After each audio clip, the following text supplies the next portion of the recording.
Снова здравствуйте, это с вами я, Сергей Гуд и команда Weekend Life. У меня подписчики спрашивают, а не жалею ли я о том, что я переехал в Краснодарский край, конкретно в село Молдаванское, где я сейчас живу. И спрашивают о том, какая здесь инфраструктура, какие здесь дороги, какая здесь криминальная обстановка, социальная. И вообще не жалею, и может быть я рекомендовал бы кому-то где-то в другом месте жить. Я сниму небольшой ролик о том, какая у нас здесь инфраструктура, и расскажу, что здесь есть. Но напомню еще раз, мы живем в деревне. В 2010 году здесь было чуть больше 3000 людей. Сейчас в этом году планируется новая перепись, да, и, конечно, здесь народу будет гораздо уже больше жить по статистическим данным. Поэтому смотрите ролик, а потом я с вами опять встречусь. Меня спрашивают мои подписчики, расскажите, пожалуйста, про село Молдаванское, про инфраструктуру, которая там находится, какие дороги, какие магазины, что там есть вообще, и не жалеете ли вы о том, что переехали жить в село Молдаванское. Но вот сейчас я еду по объездной дороге вокруг Крымска, вот, и мы посмотрим с вами вместе, что ж такое за село Крымское, какая тут инфраструктура и какие вообще дороги. Но вот я еду по объездной, как видно, тут двухрядная дорога, нормальный, хороший асфальт. Вдоль дороги находятся заправочные станции, и само село Молдаванское от города Крымска находится всего лишь навсего в 6 километрах от города. То есть это довольно близко. Но вот сейчас мы подъезжаем к перекрестку. Мы еще находимся на территории города Крымска, если верить дорожным знакам. И будем поворачивать на Молдаванское шоссе, где находится село Молдаванское.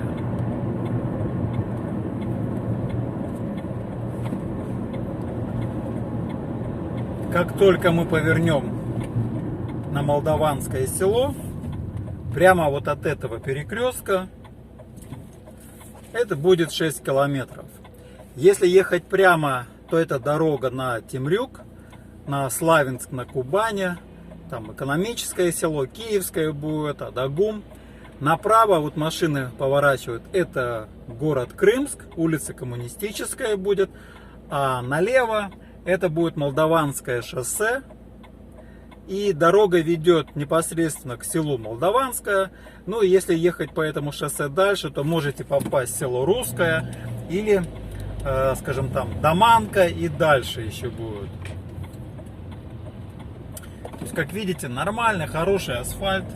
Вот мы поворачиваем на Молдаванское шоссе. Крымск заканчивается. Знак стоит 90 километров можно ехать. И мы едем в Молдаванское. Сразу от перекрестка здесь находится городское кладбище. Но, к сожалению, это не очень хорошая инфраструктура в социальном плане, но без него никуда не деться. Вот по правую сторону это кладбище.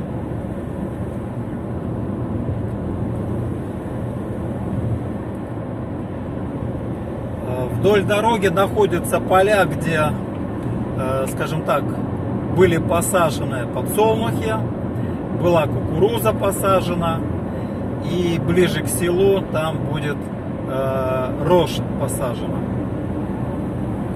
Значит, напомню, от перекрестка до Молдаванки всего лишь навсего ехать 6 километров. Мы будем проезжать поворот на микрорайон Озерки. Я про него уже рассказывал в одном из своих репортажей. С правой стороны, кстати, это конная школа. Для тех, кто занимается конным спортом, это будет интересно. Вот с правой стороны уже появились микрорайон Озерки. К сожалению, что можно отметить, водители в Краснодарском крае не очень любят соблюдать правила дорожного движения. Они могут ехать через сплошную линию. Они могут нарушать скоростной режим, это вообще повсеместно. Если обгон запрещен, то это не для них. К сожалению, это приводит к тому, что довольно много аварий.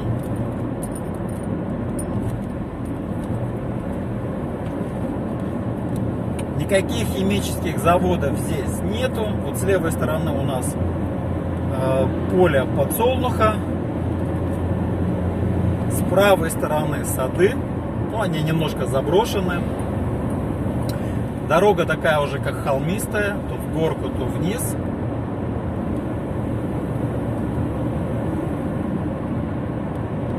Мы проехали, уже стоит знак, столбик 3 километра проехали. Дорога чуть-чуть так в горку идет. И вот когда мы поднимаемся на самую горку и будем ехать вниз, будет очень красивый вид на наше село. Вот с левой стороны пошли уже фруктовые сады, справа у нас кукуруза.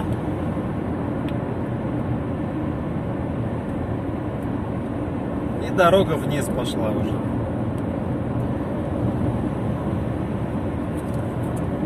Нормальная, приличная дорога. Скажем так, ехать 90 километров, да, ну, наверное, только приезжие едут. И отчасти дисциплинированные водители. Все, конечно, здесь несутся. Это приводит к тому, что вот прямо здесь стоит знак, отметка, веночек траурный. Аварий очень много. Это несоблюдение правил дорожного движения. И вот мы подъезжаем к перекрестку. Здесь дорога идет так на Саук-Даре и село Экономическое. Тоже довольно такой живенький перекресток. Дорога на Новороссийск, это вот налево. И вот мы поднялись на высокую точку и теперь едем вниз. И вот перед нами открывается вид на село Молдаванское. Тоже поля, с правой стороны здесь вообще коров пасли, верблюды местные ходят. У нас, кстати, верблюды есть. С левой стороны были злаковые посажены, уже убрали их. И вот такая замечательная дорога идет к нам в село Молдаванское. Перед нами впереди шато Саук-Даре. Здесь выращивают индюшек. Здесь же скважина добывают питьевую воду. Такое предприятие. Гичепсин, речку переезжаем.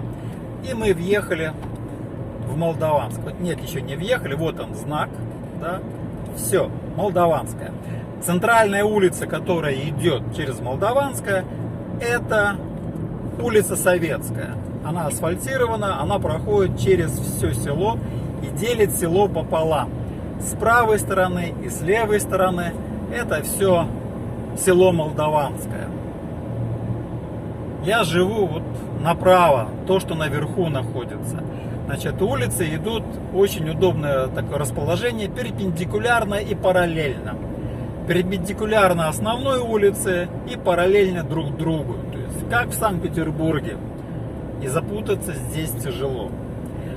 В селе есть еще одна дорога, улица Ленина, которая асфальтирована. Остальные улицы просыпаны гравием.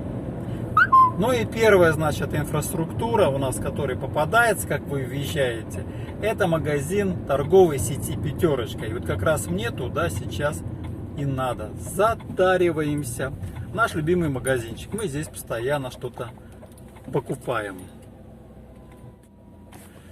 Ну все, я в «Пятерочке» затарился. Аллочка мне прислала смс-ку с необходимыми продуктами.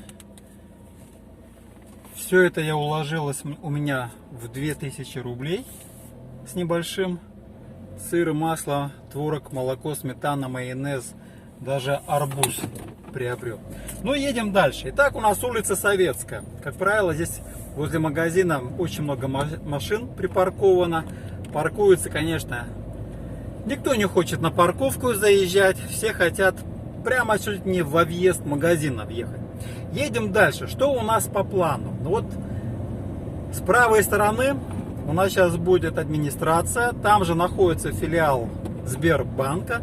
Там же находится и банкомат. С левой стороны это у нас Левкадия будет. Кстати, в пятерочке тоже стоит аппарат, банкомат Сбербанка. Вот. И вообще в Крымском районе в основном это, конечно, Сбербанк. С левой стороны у нас кафе и аптека. И вот с правой стороны еще один большой магазин, Баташан, тоже продуктовый магазин. По ассортименту он мне даже больше нравится, чем пятерочка. Там интересные товары есть. Особенно те, кто любит пиво разливное, хорошее ходыженское пиво есть. И рыбный ассортимент, так как хозяин любит рыбалку. Едем дальше. Это все улица Советская. С правой стороны, вот впереди, за пешеходным переходом, у нас будет СТО местное. И там же кузня находится. Если ехать прямо, мы попадаем в Левкадию. А мы едем по главной дороге асфальтированной направо. И мы переходим на улицу Тельмана. Здесь же, опять же таки, сразу несколько маленьких магазинчиков находится. Вот сразу с правой стороны будет так называемый супермаркет, продуктовый и бытовая химия. Здесь был один магазинчик. С левой стороны у нас будет собор Святой Татьяны.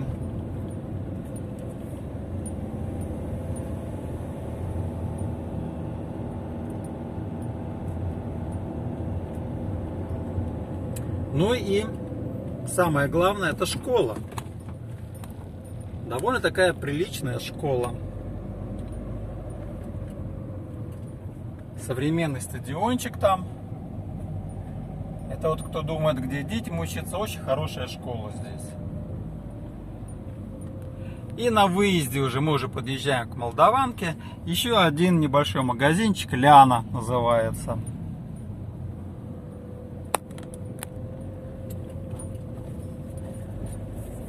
И вот эта улица, дальше она идет в село Русское. С левой стороны еще мастерские.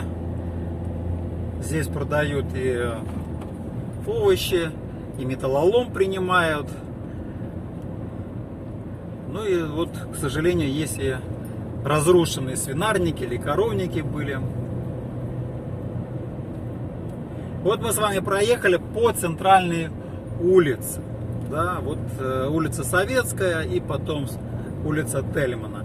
И в общем-то все. Молдаванка закончилась. Ну вот я развернулся, и мы опять въехали в Молдаванку. Теперь мы едем уже в обратном направлении. Опять же у нас улица Тельмана. Мы не поехали в село Русское, которое на выезде из Молдаванки. До него там буквально пару километров всего лишь навсего. Продолжим про инфраструктуру. Что здесь есть еще в Молдаванке? Ну, кроме здания администрации, в котором находится филиал Сбербанка, где еще и полиция находится, и банкомат, есть большой клуб. Да, и сейчас мы подъедем к клубу. В здании клуба проходят выборы. Я был несколько раз там. Видел, что там есть кружки определенные, да, там, во всяком случае, танцевальные для девочек там точно есть. Но так как у меня внуков нету и детки мои уже выросли, да, я особо не интересовался, что там есть. Значит, есть еще одна такая приятная особенность, то, что даже местные жители говорят, что возвращаются люди в село, не только, скажем, взрослые, зрелые уже такие, а молодежь, и очень много строят. Действительно, в Молдаванке строятся дома, и если посмотреть, то есть это вот, скажем, вот строятся дома, и сейчас мы с вами будем проезжать, значит, увидите, прямо вот на повороте Советской там тоже кто-то строится. Про Левкадию я сейчас вам не буду рассказывать, посмотрите, есть отдельный ролик, да, именно про Левкадию. Левкадия, вот сейчас, если повернуть направо, да, вот это перекресток Телемана и улица Советская, мы поедем в Левкадию направо. А вот еще один старый дом был, тоже снесли и строят новый. То есть люди возвращаются в село. Вот тот самый, значит, СТО, запчасти, авто и ремонтная мастерская.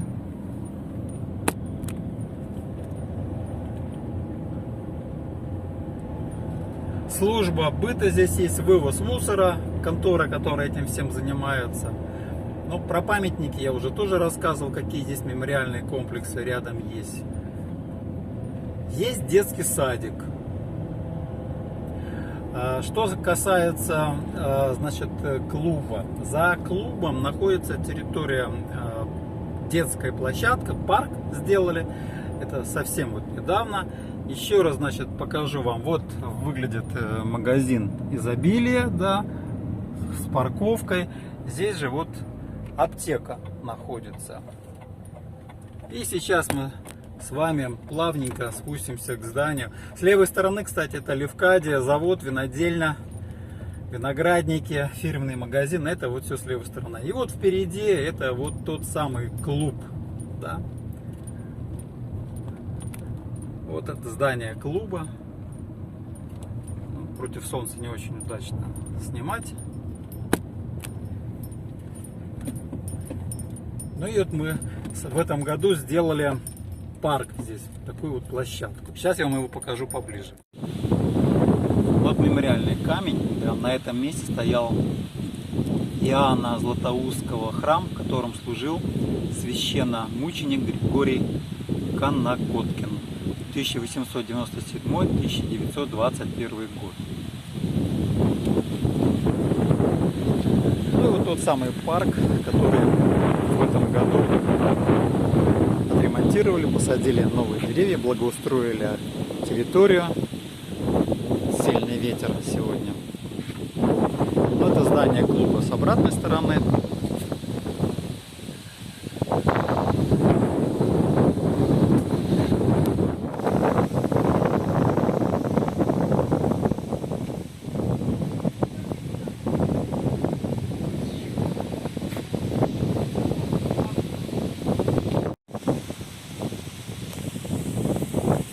Тренажерчики.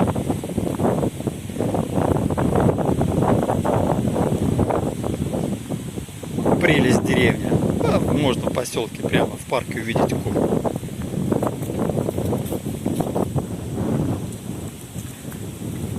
Хорошо, конечно, когда есть в селе место, куда можно просто выйти, погулять, встретиться со знакомыми, пообщаться. Ну и для молодежи тоже место для встреч.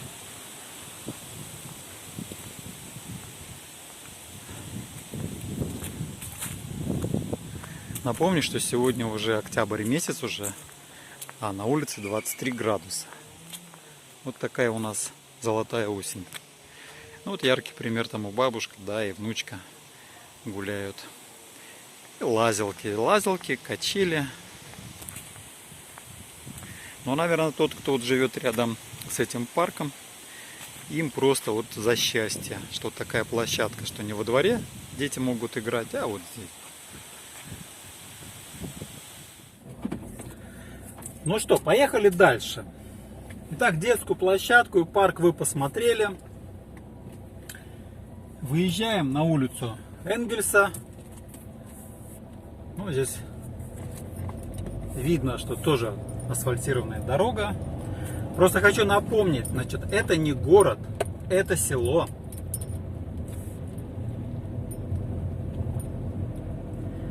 Но вот с правой стороны опять у нас винный завод Левкадия. Здесь же находится офис Левкадии. И здесь же находится фирменный магазин Николаев и сыновья. С левой стороны вот мы видим, это отель Левкадия. Не дешевый отель, я вам сразу скажу. Да, значит, цены такие, знаете, нормально, кусающиеся. А это вот магазинчик и сыновья, да. Вот он, магазинчик сыновья. Очень приличный там магазин, хорошее вино местного производителя, это же компания Левкадия. Отведывал, пробовал, да. Не стыдно угощать, не стыдно делать подарок. Ну, едем дальше. Значит, фельдшерский пункт. Значит, улица Ленина, которая у нас вот тоже асфальтирована. Я подчеркиваю, что есть асфальт в деревне. На улице Ленина находится фельдшерский пункт. И вот мы повернули на улицу Ленина.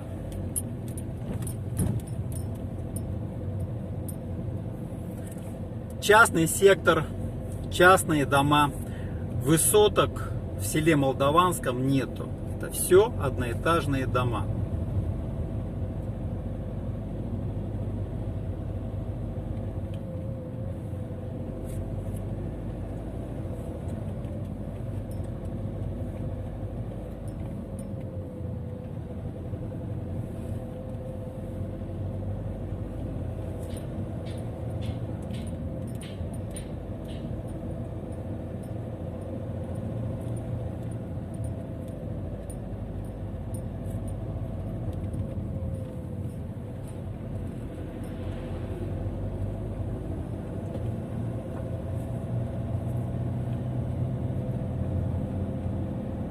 Здесь же на Ленина на улице находится небольшая стройбаза, там металлопрофиль, всякое такое можно приобрести. Вот она с левой стороны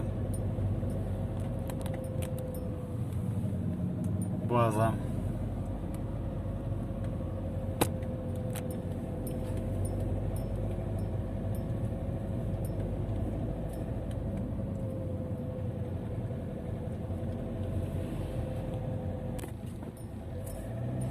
И вот мы подъехали к детскому садику. Да, значит, тоже инфраструктура, которая, скажем, очень важна, да.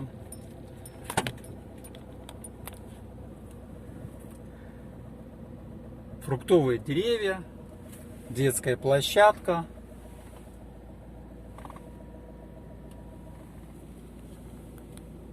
Есть детский садик.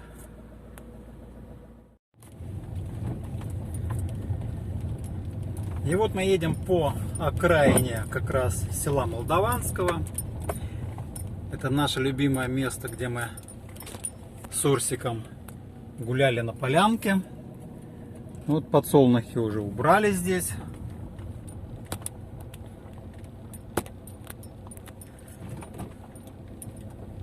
Это окраина села. И вот теперь поворачиваем на параллельную улицу, улице Советской.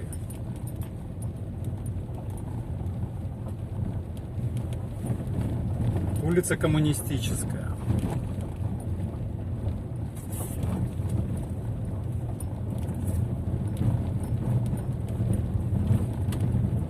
Ну хорошо встал дядя.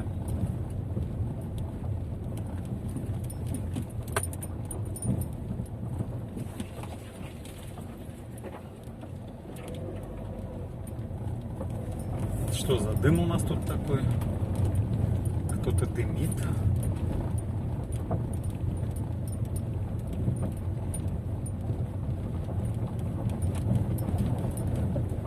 Ну вот нормально, типичные дороги наши. Вот такие они из гравия. Но так как мы находимся на высоте, то нам это вообще не грозит. Нас не подтопляет. Очень красиво. Симпатичные домишки. Есть, конечно, и заброшенные дома. Не без этого. Все зависит, кто что хочет получить от жизни. Жить красиво или просто прозябать.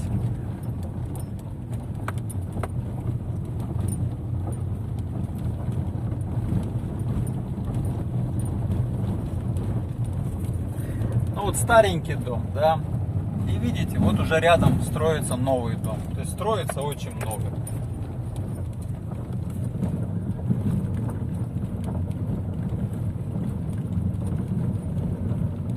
Ну а это вот домик нашей Нины, хозяйки, которая продала нам дом.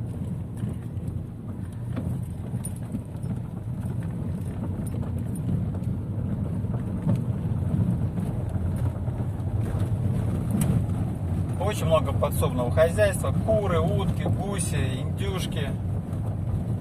Так как участки здесь большие, по 20 и больше соток, да, есть где развернуться. Мы уже тоже задумываемся насчет того, чтобы какую-то птицу уже надо завести.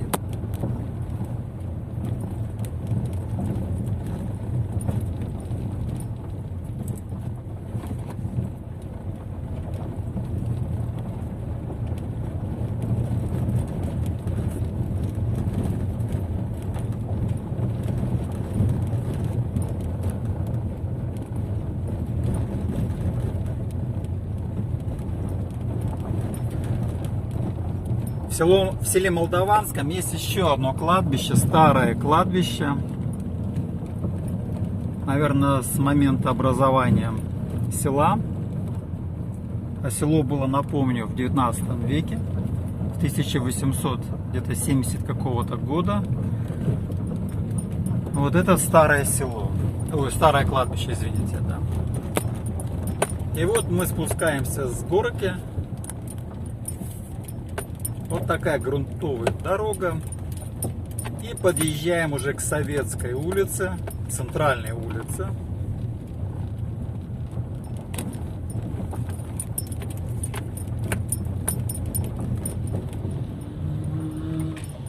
Вот она, главная дорога. Дорога, которая проходит через все село. И идет она на Крымск.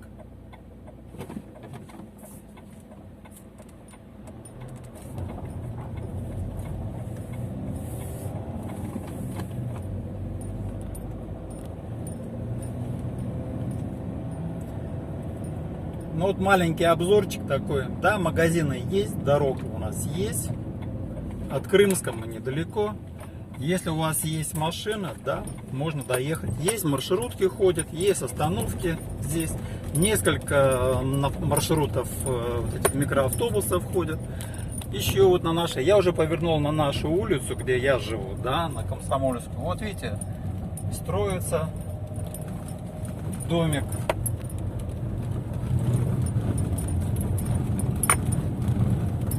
У нас тоже дорога гравием просыпана.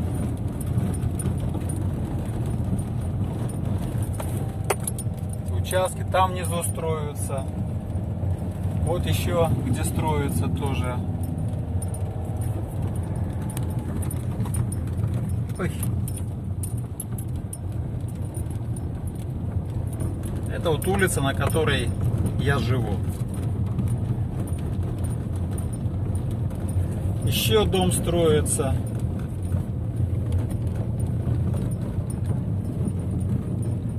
Вот такие домики.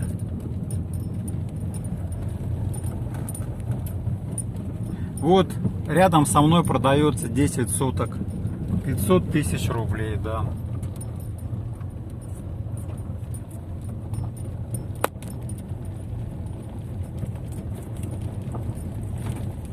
Все, ребята, я приехал домой.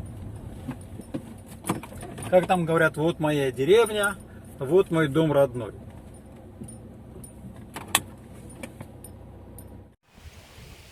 Ну, вы посмотрели маленький мой сюжет. Опять же таки, это был просто сюжет о том, что в нашем селе находится. Еще раз повторюсь, у нас довольно много магазинов. Есть крупные федеральные магазины «Пятерочка», есть маленькие магазины, есть аптека у нас. У нас есть клуб, у нас есть полиция, у нас здесь есть автосервис, магазины овощные, фельдшерский медицинский пункт есть, школа есть, детский сад есть, кладбище есть, тоже это все здесь есть. Вот, это село Молдаванское. Ну и теперь отвечу, жалею ли я? Нет, конечно, я не жалею.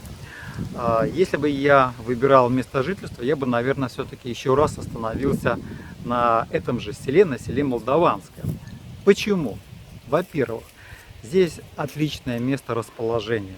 здесь нету центральной федеральной трассы, да, и нету транзитной дороги, через которую бы шуровала все время там машины, как, например, Нижнебаканка или те же самые Экономическая или село Киевское. Это центральные дороги, через них идет бешеный поток как грузового, так и легкового автотранспорта. Да, через нас проходит улица Советская, она делит село пополам, но это не федерального значения дорога, это просто, скажем, проезд мимо нашего села, из одного села дальше в другое. Но это не массовые машины, и грузовики здесь не ходят. Какой еще большой плюс? Экология. Здесь нету химических заводов, промышленных предприятий. Здесь вокруг сельское хозяйство. Поселок, село находится на горе, где-то 120-130 метров, и оно во время дождя не заливается, оно не потопляемое. Речки все находятся внизу, и они настолько малы, что они просто для нас безопасны. Вот я прожил, с февраля месяца здесь живу, у нас и дожди были, и холодно, и жарко. И сейчас вот октябрь месяц, видите, рубашечка, 25 градусов, шикарная погода. Там, где я жил, в Риге, да, в это время, наверное, уже в теплых куртках ходят. Хотя, наверное, у них сейчас сегодня тоже золотая осень. Сбылась моя мечта. Я хотел дома, у меня есть дом, у меня есть сад. И это тоже немаловажно, ведь люди, если мечтают о чем-то, они должны к своей цели идти и добиваться этого. Вот у меня есть. В Латвии бы, наверное, на тех условиях, как я работал, там жил, я бы, наверное, бы не смог приобрести такой участок земли в 22 сотки, да, и иметь дом и сад. Но сейчас я точно вижу, что это было бы нереально. У меня есть молодой сад, персики, груши, сливы, вишни, абрикосы. Следующая моя задача, я вот ближе к ноябрю заложу виноградник, и у меня будет свой виноград. Об этом я мечтал очень долго, чтобы делать вино из собственного винограда. Моя мечта осуществилась. Дальше, что говорят о криминогенной обстановке. Я не слышал здесь ничего, чтобы можно было бы сравнить, что здесь криминогенная, очень плохая криминогенная, извините, обстановка. Все нормально, да, люди гуляют, празднуют праздники, но никаких там выстрелов, перестрелок там или дебоша я не слышал об этом. Что касается национального вопроса, село многонациональное. Здесь живут очень много молдаван, живет русские, армяне, греки есть, азербайджанцы. Вот. И в отличие от Карабаха они здесь живут довольно дружно, мирно. И, скажем, никаких вопросов на национальной почве здесь не поднимается. То, что я вижу, очень доброжелательно, открытые люди. Вот с кем мы общались, те, скажем, друзья, многочисленные соседи, с кем мы познакомились уже, и мои благодарные подписчики, которые тоже живут в селе Молдаванского, мы встречались. Люди открытые, то есть ты к ним по-доброму, они к тебе тоже по-доброму.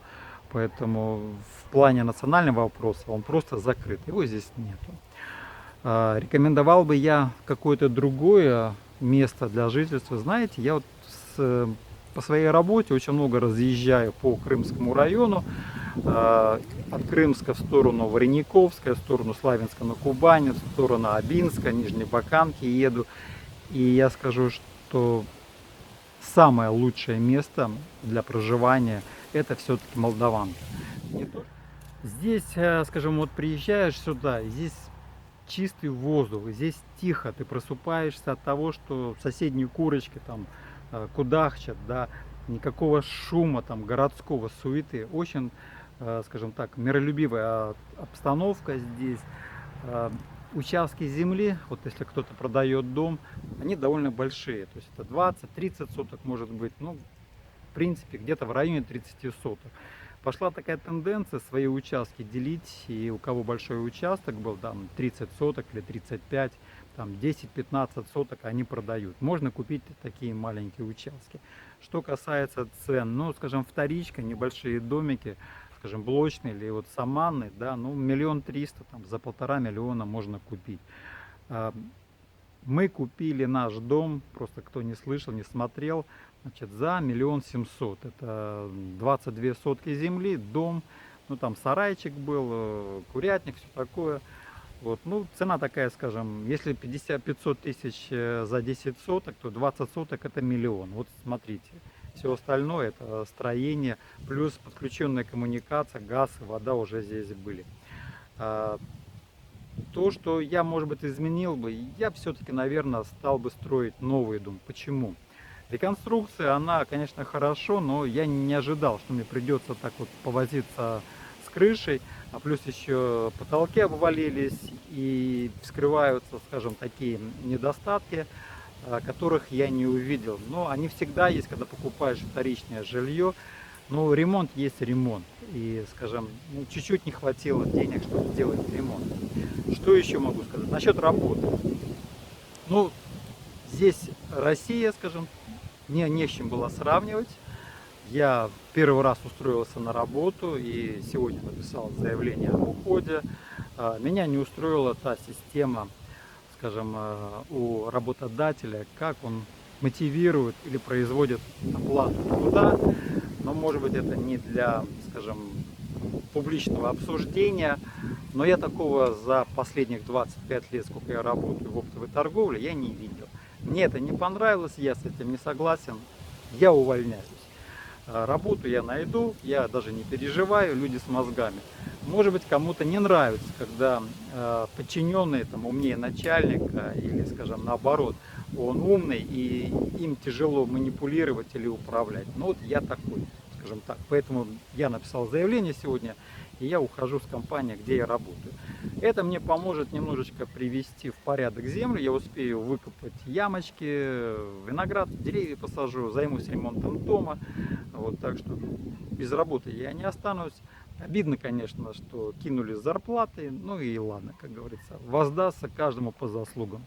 Вот. Но это о грустном. Что еще можно сказать? Своеобразная манера вождения местных, конечно, водителей, автолюбителей. Вот. Не любят они соблюдать правила дорожного движения, превышение скорости, выезд через сплошную, там где обгон запрещен. Вот это нормально. Но паркуются тоже, скажем, не все. Сразу скажу, не все так себя ведут, но очень заметно, скажем, сравнивая, как это было в Европе, в Латвии, да, здесь, конечно, водят безобразно. Что еще заметил? Чем хуже машина, тем громче музыка из окна этой машины. Старые там Жигули, пятерки, семерки убитые, восьмерки, там ставит сабвуфер, машина едет на полную громкость, музыка, у нее аж колеса отваливаются от дребезжания, и там сидит молодой там парень, он автолюбитель, вот это очень чувствуется. Нормальные пацаны на, скажем, хороших новых машинах так не едут, это только молодежь. Но это может быть особенность такая вот Краснодарского края. Жалею, не жалею? Нет, ребята, я не жалею. То есть, если такой посыл, да, у меня есть знакомый один в Риге, пенсионер, который получает порядка 600 евро пенсию. Если вы получаете такую пенсию, вы можете продать за 40 тысяч евро свою недвижимость. Вы будете здесь в шоколаде, вы можете купить дом, вы можете построить новый дом с нуля и на эти деньги просто жить здесь припеваючи. Мы вот, скажем, за летний сезон ну, очень сильно сэкономили в плане того, что у нас свои овощи были, что у нас ягоды, картошка, морковка, огурцы, помидоры, лук, зелень, все свое было. Вот, вроде бы ерунда, но это помогает. Ну и напоследок, ребята, мне очень будет приятно услышать от вас комментарии. Как я говорю, ставьте лайки, стучите в бубен. Это с вами был я, Сергей Гут и команда Викинг Лайф. Пока!